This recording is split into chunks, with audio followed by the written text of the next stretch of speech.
semuanya, perkenalkan saya Gracia Suryanita dengan NIM 22520079 dari kelas Sistem Politik dan Pemerintahan RI yang diampu oleh Ibu Ria Anissa SIP MA. Di sini saya akan membahas perbandingan dan sinkronisasi Presiden Soeharto dan Presiden Jokowi.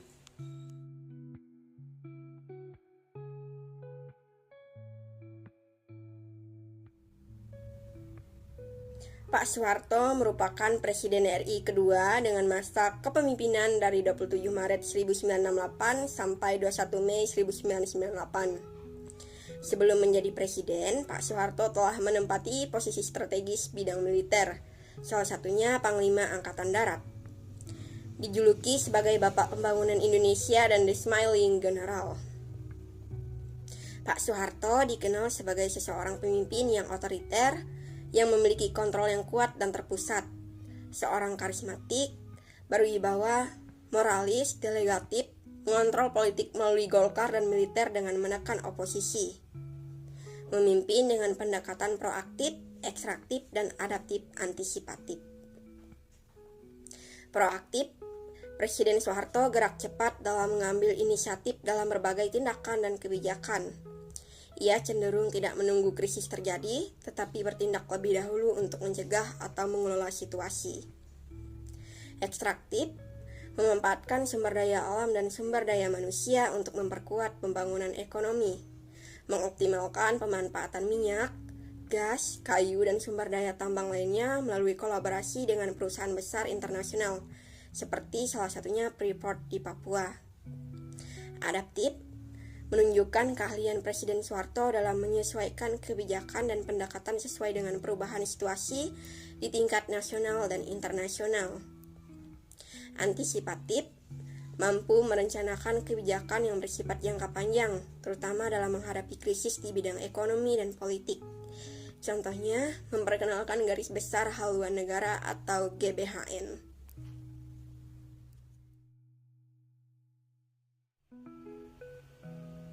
Pak Jokowi merupakan Presiden ke-7 Indonesia, memimpin sejak 20 Oktober 2014 sampai 20 Oktober 2024. Sebelum menjadi Presiden, Pak Jokowi pernah menjadi Wali Kota Surakarta tahun 2005 dan menjadi Gubernur Jakarta tahun 2012.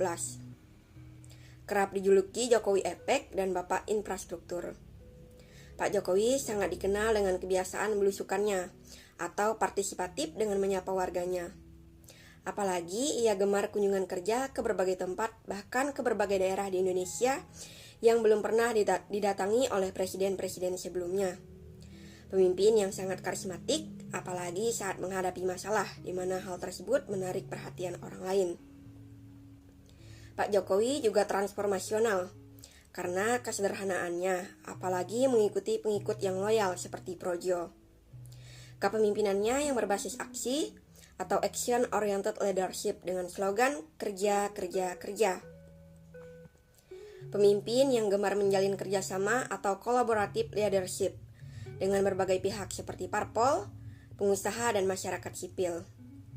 Pak Jokowi juga sebagai digital savvy leadership karena memanfaatkan media sosial dalam membangun personal branding. Tentu saja hal ini berbeda dengan zaman dahulu, yakni teknologi belum berkembang seperti sekarang. Menekankan reformasi birokrasi agar pelayanan publik dapat lebih cepat.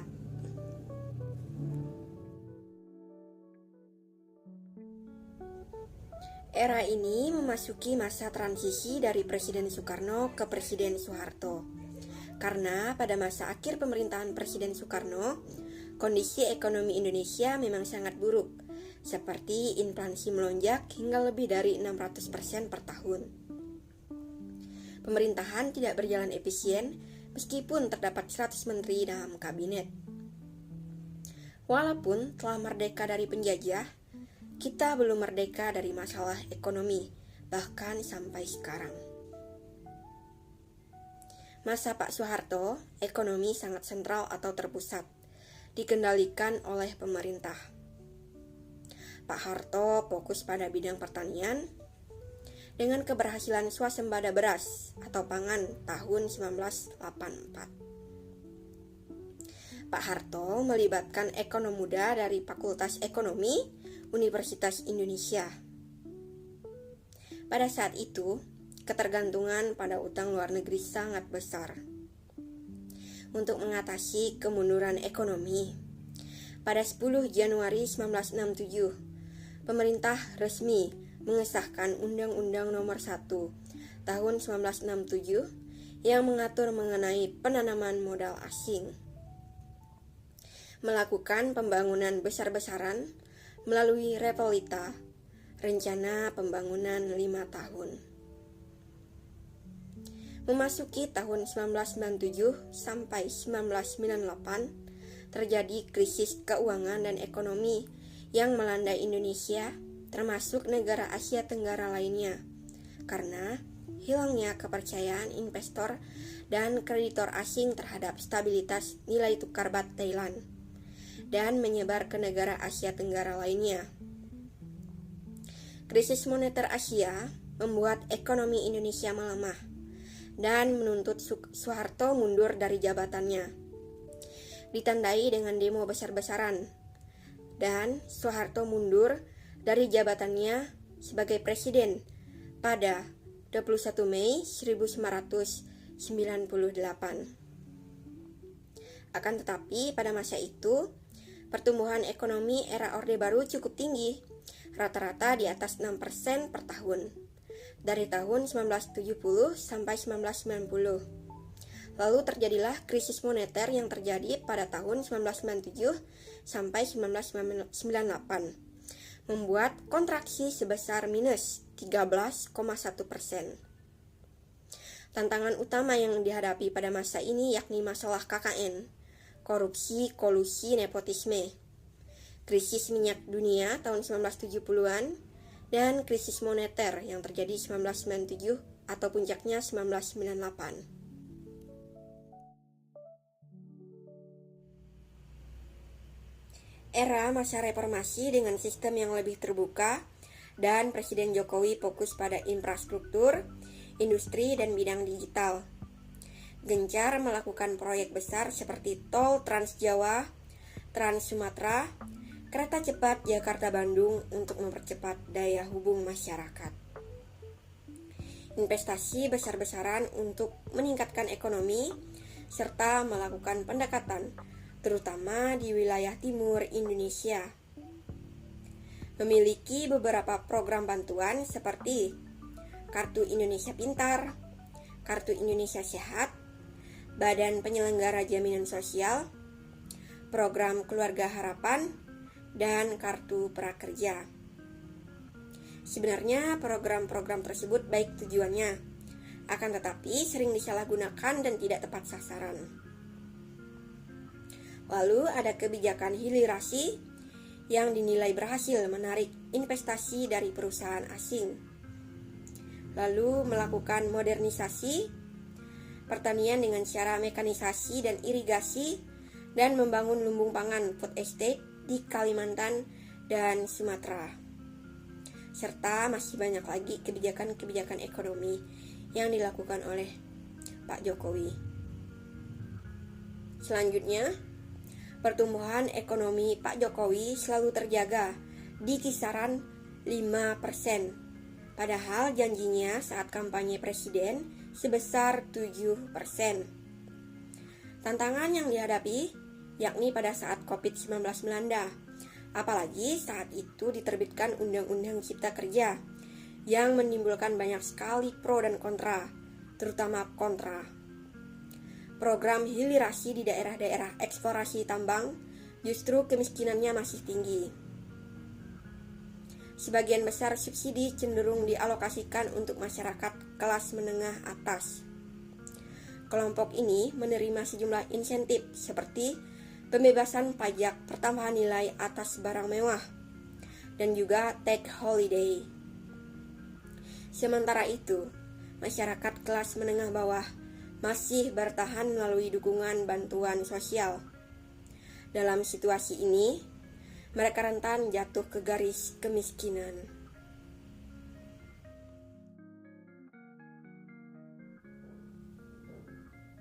Pak Soeharto lebih pragmatis, memprioritaskan kestabilan ekonomi dalam negeri dengan menjalin kerjasama dengan kekuatan internasional seperti negara-negara barat untuk memperoleh bantuan finansial dari IMF dan Bank Dunia.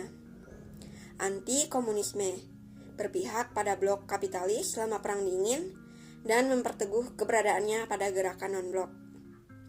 Partner kerja ada negara Amerika Serikat, Jepang, negara-negara barat, dan negara ASEAN.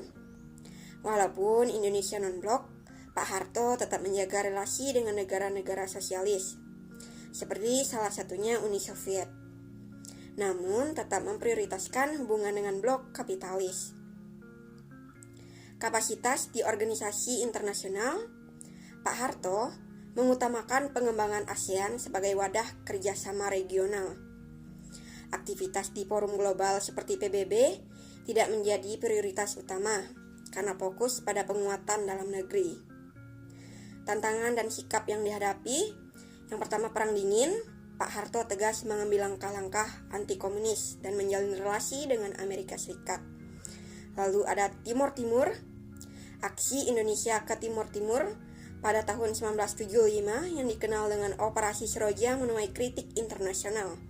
Namun Pak Soeharto tetap pada pendiriannya untuk mengendalikan wilayah tersebut, walaupun menghadapi kecaman dari negara-negara barat dan PBB.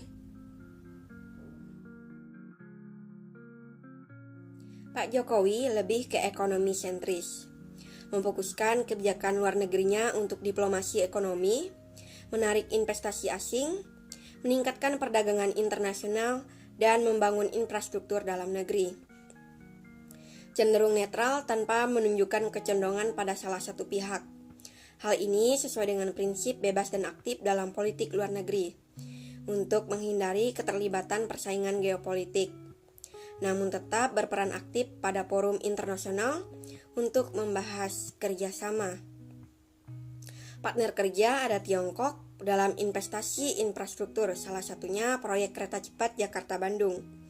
Ada Amerika Serikat, ada negara-negara ASEAN dan regional, yakni Jepang, Korea Selatan, India, dalam berbagai bidang. Kapasitas di organisasi internasional, terlibat aktif di G20, ASEAN, PBB, COP, Forum Ekonomi Asia Pasifik atau APEC, Kelompok Negara Non-Blok atau GNB. Tantangan dan sikap pandemi COVID-19. Tentunya Pak Jokowi bekerja sama dengan Tiongkok untuk mendapatkan vaksin Sinovac. Lalu Laut Cina Selatan, Pak Jokowi menjaga kedaulatan negara di perairan Natuna walaupun harus bersitegang dengan Tiongkok.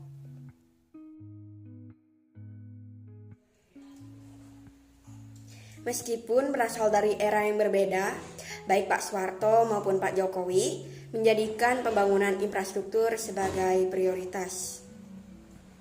Pak Soeharto melalui Repelita, rencana pembangunan 5 tahun yang berlangsung selama 6 periode, dari 1969 sampai 1994, yang memiliki fokus dan tujuan masing-masing.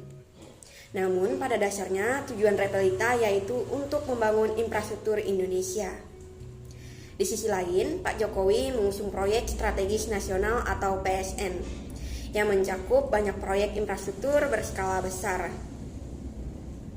Selain itu, Pak Soeharto dan Pak Jokowi sama-sama memandang stabilitas politik dan ekonomi sebagai dasar penting untuk membangun keberhasilan pembangunan nasional.